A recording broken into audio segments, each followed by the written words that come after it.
Teddy's not getting any sun in out there. 57 degrees in Las Vegas. It's 80 degrees on the East Coast. For once, Teddy might be looking at moving back to the East Coast. Watch what you bet here on Memorial Day. Battle of the Aces, Teddy. Jacob deGrom's going to take the mound versus Clayton Kershaw tonight at 8:10 Eastern Time, live from Dodger Stadium. And how about this, Teddy? If you're looking to maybe get one of those little underdog prices here, Dodgers sitting at minus 175 on SBRodds.com, a total of 6.5. Mets are 26-26 on the season. Dodgers are 35-18. Teddy, I would love to break this game down, but whatever I would break this down with the Mets, regardless, would go exactly opposite. I'm going to lean on you today to cover this game. Well, I mean, right now when Kershaw's on the hill, there's no bet, there's no thought process of it. All right, yeah. He's 7 previous starts this year. He's got a 3.33 ERA. That's his highest for a full season since his rookie year. But the Dodgers are 7-0, and Clayton Kershaw 7 starts this season. They closed out last year, winning each of his last 8 starts. So that's 15 consecutive wins in games started by Clayton Kershaw. They win for their guy. Kershaw against the Mets, 8-0 with a .198 ERA and 13 ERAs. And this LA offense, they're a different animal right now. They're better than anyone else in the National League by margin. In fact, that's a quote from Mac Muncy. I think it's a different animal than last year, talking about the lineup.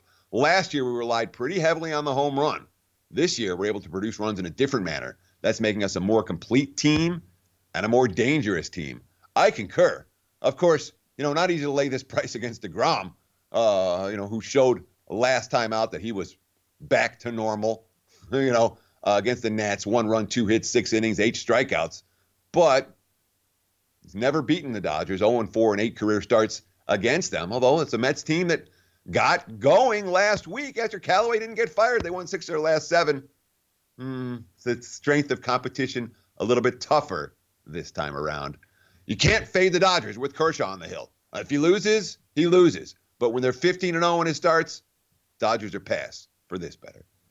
Yeah, it is a travel day for them, but they blistered Archer yesterday. We'll see if they get back to it. We'll keep it in California for the second half of our double header here on That Betting Show. Watch what you bet. Athletics look to stay hot versus the Angels, but we're seeing a nice little significant line drop here. A's were favored by as high as 165, 170 out there. Now sitting around minus 144 with a total of 9. Cahill versus Bassett out on the line today.